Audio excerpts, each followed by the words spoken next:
Shalom saudara-saudari yang saya kasihi, di dalam nama Tuhan kita Yesus Kristus, mari kita berdoa. Bapa yang baik, Bapa yang kami sembah, Raja di atas segala raja, Tuhan Yesus Kristus, kami sangat bersyukur atas kasih setiamu dalam kehidupan kami. Susah senang Engkau setia menguatkan kami, bahkan meneguhkan kami. Ya Tuhan, saat ini kami mau mendengar firman-Mu. Tolonglah kami Tuhan, agar Roh Kudus memberi kami hikmat bijaksana dan juga hati yang siap untuk menyambut firman-Mu ya Bapa. Dan hamba-Mu yang Engkau pakai untuk menyampaikan firman-Mu, biarlah Engkau yang terus memampukan di dalam berkata-kata. Di dalam nama Tuhan Yesus Kristus, amin. Saudara-saudari, hari ini saya akan sambung siri khotbah tentang buah roh.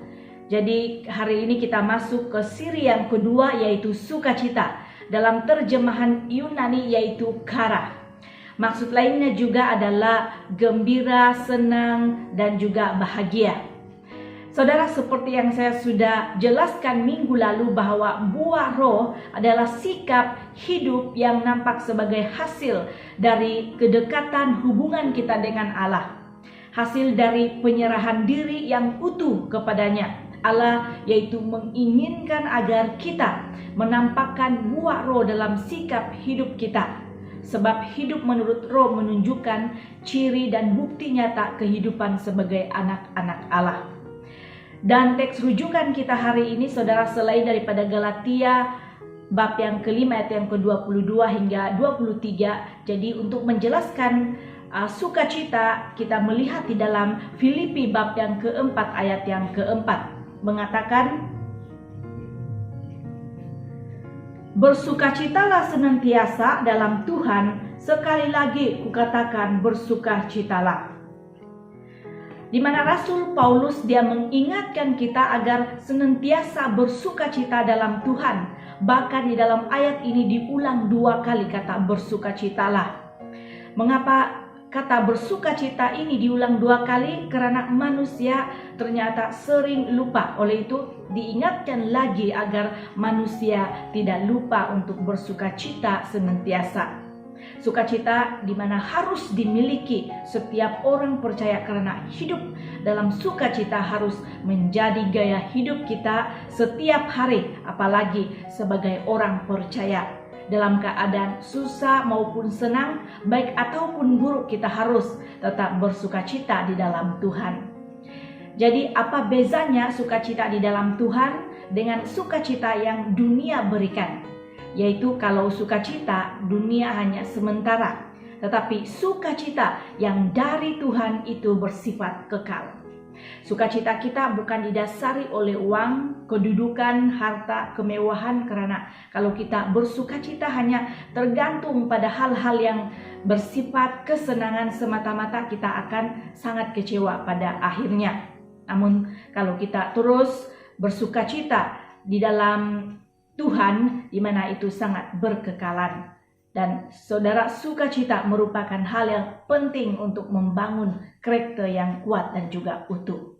Di dalam Amsal bab yang ke-17 ayat yang ke-22 mengatakan, hati yang gembira adalah obat yang majur, tetapi semangat yang patah mengeringkan tulang. Ternyata sukacita adalah salah satu cara pola hidup sehat. Karena orang yang mempunyai hati yang gembira pasti ada sukacita, dan orang yang bersukacita pasti mempunyai semangat hidup. Menurut Joyce Meyer, yaitu seorang penulis buku rohani dan juga dia seorang pengkhotbah wanita, di mana dia mengatakan iblis itu dia selalu berusaha mencuri sukacita orang percaya.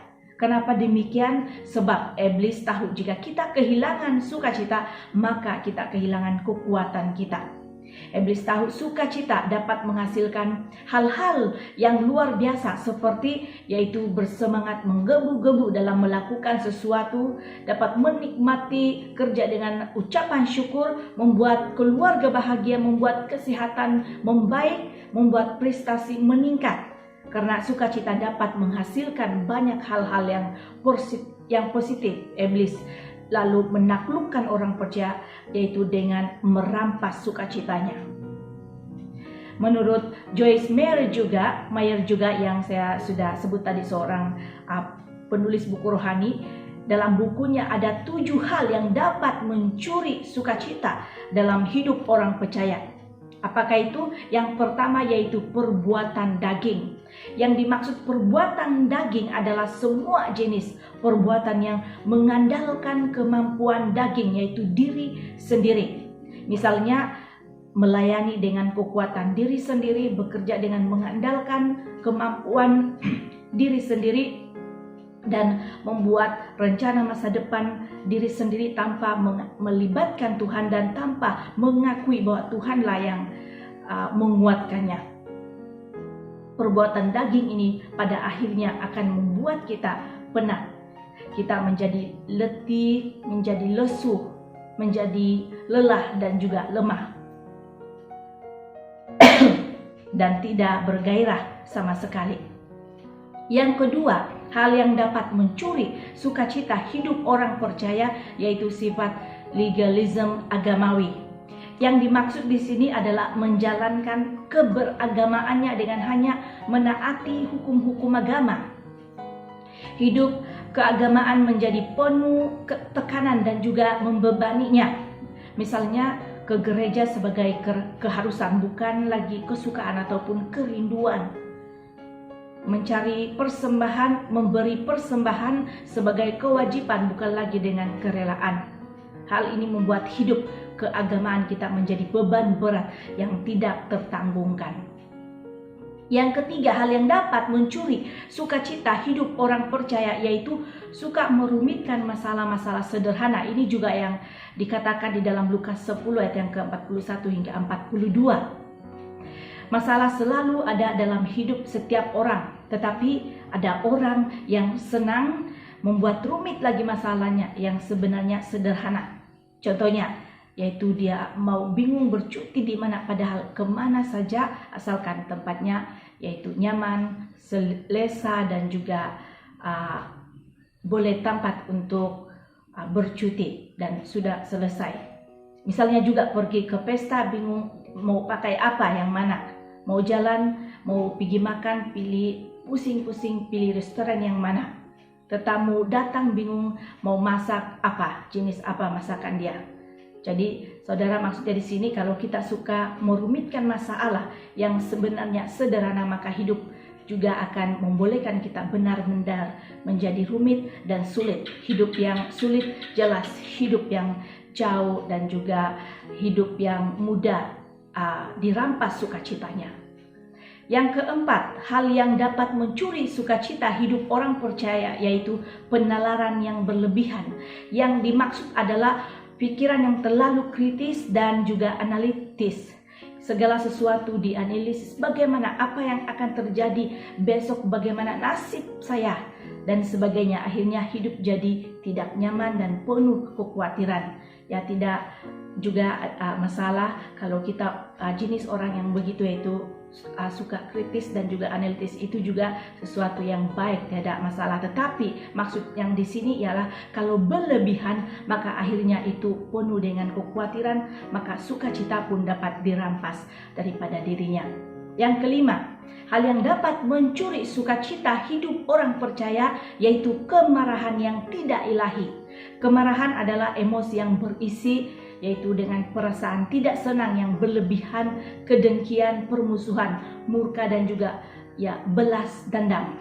Sebenarnya kemarahan semua tidak selalu negatif. Misalnya marah terhadap dosa, itu kemarahan yang baik, marah terhadap dosa. Tapi kemarahan yang tidak terkontrol dapat menjadi dosa. Nah, kemarahan yang demikian akan menghilangkan sukacita. Yang keenam, hal yang dapat mencuri sukacita hidup orang percaya yaitu kecemburuan dan iri hati. Artinya kita mengingini apa yang dimiliki orang lain. Ini juga tercatat di dalam Alkitab dalam Keluaran 20 ayat yang ke-17. Kita tidak dapat menerima kenyataan bahwa orang lain mempunyai lebih dibandingkan diri kita. Akibatnya timbul yaitu akar pahit dalam hati kita, baik kepada orang lain itu maupun kepada diri kita sendiri dan kepada Tuhan. Yang ketujuh, yang terakhir, hal yang dapat mencuri sukacita hidup orang percaya yaitu ketidakpuasan karena kebiasaan. Nah, maksudnya di sini yaitu memiliki kebiasaan untuk tidak pernah puas. Apapun yang dimiliki atau dialaminya tidak pernah memberikan rasa puas pada dirinya. Di mana ada roh tidak puas dalam diri yang jenis orang yang sedemikian. Jadi biasanya mereka akan selalu bersungut-sungut dan mengeluh dalam hidupnya. Ini juga berbahaya sebab pasti membuat hidup jadi tidak ada sukacita dan juga tiada ucapan syukur. Selalu merasa kurang dan selalu merasa tidak mencukupi. Ini adalah ciri manusia yang juga sukar untuk bersyukur. Nah, saudara, kita sudah mendengar beberapa contoh hal yang boleh saja membuatkan hidup kita itu hidup kita itu jauh daripada sukacita, yang boleh saja membuatkan sukacita kita dapat dirampas.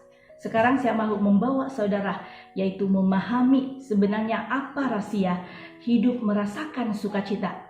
Dan untuk hal ini mari kita lihat apa kata Alkitab, di mana ada beberapa ayat Alkitab kita akan rujuk bagi memahami buah roh sukacita ini. Ada 5 poin apa rahasia hidup merasakan sukacita. Yang pertama yaitu sadar akan penyertaan Allah serta mahu dekat dengannya selalu. Di dalam Mazmur 16 ayat yang ke-8 hingga 11 mengatakan, aku senantiasa memandang kepada Tuhan karena Ia berdiri di sebelah kananku. Dia berdiri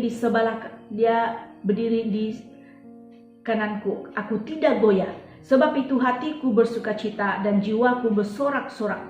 Bahkan tubuhku akan diam dengan tentram. Sebab Engkau tidak menyerahkan aku ke dunia orang mati dan tidak membiarkan orang kudus-Mu melihat kebinasaan. Engkau memberitahukan kepadaku jalan kehidupan, di hadapan-Mu ada sukacita berlimpah-limpah, di tangan kanan-Mu ada nikmat senantiasa. Saudara, ukuran sukacita dalam diri kita adalah kita bersukacita karena keintiman dan hubungan kita yang baik dengan Allah. Kesadaran kita bahwa Ia menjadi Bapa bagi kita dan kita adalah anak-anaknya. Saudara, betapa sukacitanya karena kita manusia yang lemah dan juga berdosa dilayakkan menjadi anak-anaknya dan diperkenaankannya memanggilnya Bapa sebagai Bapa yang dekat, yang adalah Allah yang hidup, yang penuh dengan kasih, yang menyertai dan juga memelihara hidup kita. Tuhan Yesus mengatakan bahwa Ia adalah pohon dan kita adalah ranting-rantingnya. Jadi kita tidak dapat berbuat apapun kecuali ranting-ranting tersebut yang melekat pada pohon itu. Itu adalah salah satu lambang persekutuan umat dengan Tuhan. Jadi persekutuan kita dengan Tuhan sangat dekat. Pasti kita akan mengalami sukacita yang mengalahkan rasa bersalah kita, ketakutan kita. Kita dipulihkan oleh sukacita Tuhan, yang daripada Tuhan Ia menjadi penghibur kita, penolong kita dan pembelah bagi kita. Sukacita yang sempurna dan sejati datang dari kehidupan yang berkelimpahan dalam hidup Kristus dan memiliki hubungan yang intim dengannya. Yang kedua, rahasia hidup merasakan sukacita yaitu tetap mengucap syukur dalam segala hal. Di dalam 1 Tesalonika 5 ayat yang ke-18 mengatakan, mengucap syukurlah dalam segala hal, sebab itulah yang dikehendaki Allah di dalam Kristus Yesus bagi kamu. Maksud kata dalam segala hal artinya apapun keadaan kita saat ini, belajar untuk mengucap syukur karena dari situlah kita mendapat sukacita dari Tuhan. Jadi memang sulit dalam keadaan susah atau tertekan, kita memang sulit untuk dapat bersyukur, tetapi jika kita ingin mendapatkan sukacita itu, maka yaitu tetaplah mengucap syukur, mengingat kembali akan kebaikan-kebaikan Tuhan, kebesaran-kebesaran Tuhan. Kita menoleh ke belakang melihat dengan pemeliharaan Tuhan yang sudah menyertai kita selama ini. Maka sukacita yang dari Allah tidak dapat dirampas dalam hidup kita. Di mana ahli psikologi mengatakan bahwa mengucap syukur merupakan emosi yang paling menyehatkan. Dan seorang pakar ilmu stres yaitu Han Shelley menyatakan bahwa ungkapan syukur menimbulkan emosi yang lebih daripada sikap yang lain di dalam kehidupan kita. Tidakkah Anda melihat kebenarannya bahwa orang yang sering mengucap syukur adalah orang yang paling berbahagia? Ucapan syukur juga akan menyenangkan hati Tuhan dan membuat hidup kita penuh dengan sukacita. Ucapan syukur adalah obat kekurangan kita. Di dalam Alkitab Yohanes 6 ayat yang ke-11, ucapan syukur membuat kita mengalami kuasa kebangkitan. Yohanes 11 ayat yang ke-41, ucapan syukur adalah kunci kemenangan kita. Ucapan syukur membuat berkat yang lebih cepat, lebih baik. Artinya semakin kita bersyukur, semakin besarlah kekuatan kita untuk memperoleh berkat. Supaya kita dapat mengucap syukur juga belajarlah yaitu merasa puas. Filipi 4 ayat yang ke-11, Ibrani 13 ayat yang ke-5, belajar untuk merasa puas. Orang yang puas adalah orang yang paling berbahagia dan penuh sukacita dalam hidupnya. Ia dapat berdamai dengan dirinya sendiri maupun dengan keadaan di sekitarnya. Ia hidup dengan penuh ucapan syukur karena ia merasa puas dengan berkat-berkat Tuhan yang dia sudah alami, nikmati dalam hidupnya selama ini. Yang ketiga, rahasia hidup merasakan sukacita, yaitu tetap memuji Tuhan dan menyembah Tuhan di tengah-tengah pergumulan ataupun masalah. Yesaya 61 ayat yang ke-3c mengatakan, nyanyian puji-pujian ganti semangat yang pudar, supaya orang menyebutkan mereka pohon terbatin kebenaran, tanaman Tuhan untuk memperlihatkan keagungannya. Saudara, perhatikan ayat ini, kalimat nyanyian puji-pujian ganti semangat yang pudar.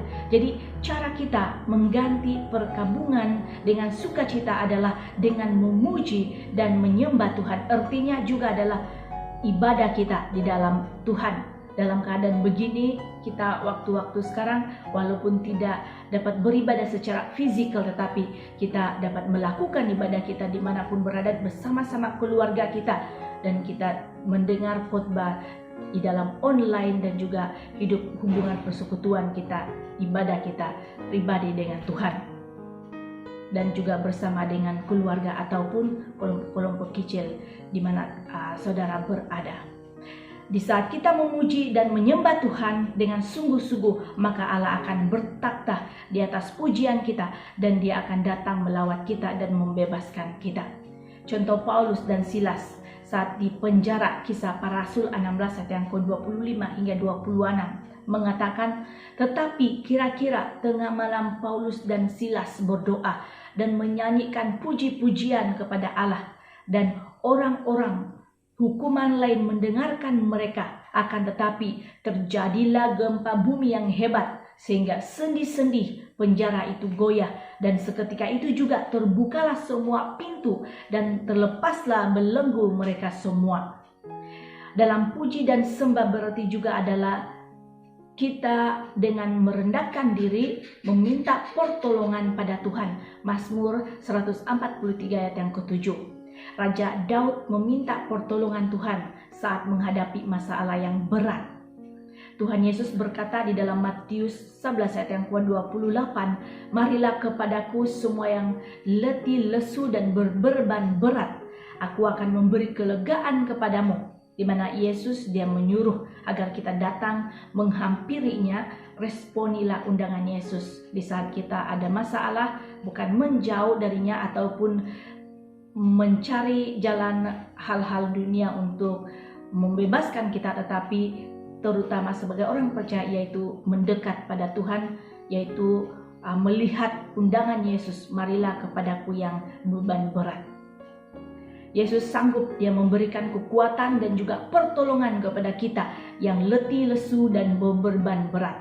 Tuhan Yesus tidak sekedar mengundang untuk siapa saja yang datang padanya, melainkan Ia akan memberikan kelegaan, memulihkan setiap persoalan kita. Oleh sebab itu, yaitu terimalah kelegaan yang Yesus berikan. dan pasti itu akan memberikan sukacita yang penuh kepada kita. Di bawah kaki Yesus segala beban hidup kita pasti terlepas dan Dia sanggup mengubah duka cita menjadi sukacita, air mata jadi mata air. Tidak ada yang mustahil baginya.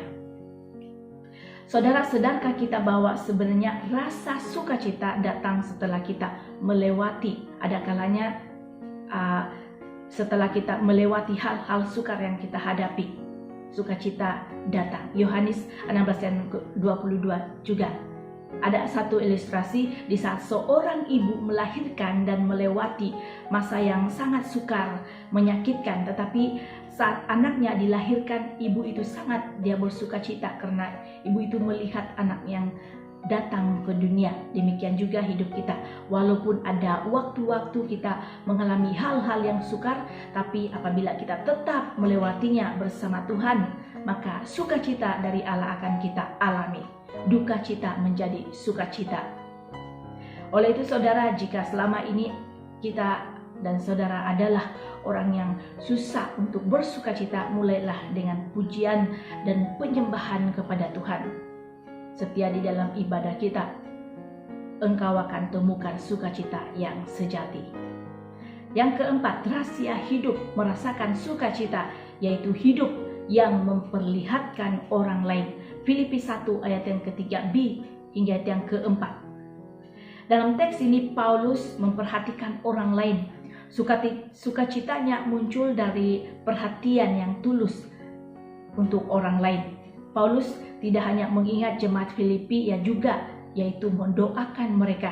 Ini pun dia lakukan secara senantiasa konsisten.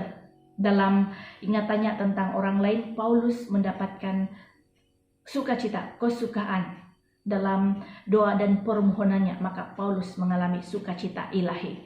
Jadi saudara, kita ini yaitu diperintahkan oleh Tuhan bukan untuk berdoa juga untuk diri sendiri, tetapi juga yaitu kita dipanggil untuk mendoakan orang lain dan juga sesama kita negara, ya. Tetapi untuk kita juga berdoa untuk kita punya keluarga. Dengan mendoakan orang lain, kita telah mengambil bagian dalam pergumulan orang itu.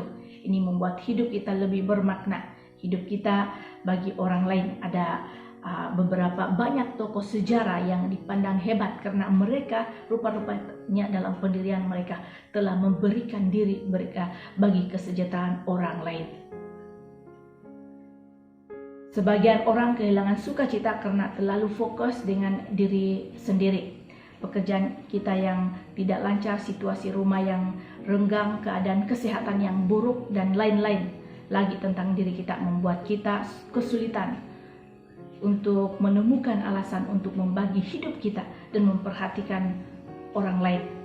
Jadi saudara, mulailah memandang sekeliling, ucapkan syukur keberhasilan orang lain, bersukacita dengan orang lain yang bersukacita. Merasakan apa orang lain rasakan, artinya apabila kita bersukacita di saat orang lain berjaya, atau kita bersukacita di saat teman kita dalam kesusahan. Paulus berkata dalam firman-Nya, Roma 12 ayat yang ke-15 mengatakan, bersukacitalah dengan orang yang bersukacita dan menangislah dengan orang yang menangis. Ini adalah salah satu jalan bagaimana kita saling memberi perhatian kepada orang lain dan kita akan mendapatkan sukacita Tuhan. Hidup memperhatikan orang lain artinya juga adalah memberi apa yang kita dapat dan mampu kita lakukan demi yaitu kebahagiaan dan juga kebaikan orang lain. Boleh saja melalui sikap, kata-kata kita dan juga perhatian di dalam doa, di dalam pelayanan kita dan juga bantuan kita, waktu kita dan juga yang lain. Saat kita melihat orang lain senang, bahagia karena sikap, perbuatan dan pemberian kita, hati kita menjadi sungguh bersukacita karena jiwa kita merasa sangat berarti dan diri kita menjadi berguna bagi orang lain. Dan yang paling penting adalah kita bersukacita karena kita dapat berbuat sesuatu kebaikan yang menyenangkan hati Allah, menjadi alatnya Tuhan. Jadi poinnya di sini adalah sukacita timbul ketika kita tidak terlalu berfokus pada diri sendiri. Yang terakhir, poin yang terakhir saudara, rahasia hidup merasakan sukacita yaitu menjadi saksi Kristus bagi orang lain. Yesus berkata akan ada sukacita di surga ketika seseorang menerima Kristus. Lukas 15 ayat yang ke-10 mengatakan, "Aku berkata kepadamu, demikian juga akan ada sukacita pada malaikat-malaikat Allah karena satu orang berdosa yang bertobat." Saudara, masih ingatkah waktu pertama kali kita menyerahkan hidup pada Yesus Kristus? Itulah sukacita terbesar dalam hidup kita, dan sukacita yang kedua adalah memperkenalkannya pula kepada orang lain. Bayangkan situasi di surga. Seseorang yang pernah Anda injili di dalam dunia ini datang dan dia berkata, "Saya berterima kasih kepada kamu karena perhatian dan waktu yang engkau sediakan bagiku. Saya ada di sini di surga karena engkau sudah peduli dan telah menceritakan Yesus kepada saya." Saudara, pasti itulah saat yang penuh dengan sukacita karena telah membantu kelahiran anak baru ke dalam keluarga Allah. Masuk ke dalam keluarga Allah, membawa beberapa jiwa datang pada Yesus. Saudara, catatan biografi beberapa pekabar Injil menunjukkan bahwa mereka adalah orang yang selalu bersukacita. Mengapa mereka bersukacita? Selalu karena apakah mereka memiliki kehidupan yang nyaman? Bukan itu alasannya. Apakah mereka sedang menikmati kejayaan dalam pelayanan mereka? Bukan itu alasannya. Perjuangan di mana perjuangan berat dan lama kadangkala tidak menghasilkan buah yang banyak dan juga ketara. Tetapi sesungguhnya yang menyebabkan mereka merasa sukacita besar adalah dengan melibatkan diri dalam perluasan Injil sudah cukup untuk menghadirkan sukacita dalam hidup mereka, bersaksi dalam Kristus. Sebagai kesimpulan daripada khotbah saya hari ini, saudara, saya ulangi lagi, rahasia hidup merasakan sukacita. Yang pertama tadi yaitu sadar akan penyertaan Allah serta mahu hidup dekat selalu dengannya. Yang kedua tadi tetap mengucap syukur dalam segala hal. Yang ketiga tetap memuji Tuhan dan menyembah Tuhan di tengah-tengah pergumulan dan juga masalah. Yang keempat, hidup yang memperhatikan orang lain. Dan yang terakhir tadi, menjadi saksi Kristus bagi orang lain. Terima kasih untuk perhatian saudara. Mari kita berdoa, kita bersyukur kepada Tuhan untuk firman Tuhan ini. Bapa yang baik, kami sangat bersyukur kepada Tuhan atas kebaikan, bahkan juga kasih setia dan juga fokus yang sudah kami dapat dengar firman Tuhan yang sudah kami dengar lewat daripada firman Tuhan tadi. Tuhan, di dalam hidup kami biarlah Tuhan terus menumbuhkan dan juga membangkitkan buah roh tentang sukacita ini dalam diri kami masing-masing. Dan biarlah kami terus mengalami sukacita yang daripada surga di dalam hidup kami ini, Tuhan. Terima kasih Bapa, terima kasih Yesus, di dalam nama Tuhan Yesus Kristus kami berdoa. Amin.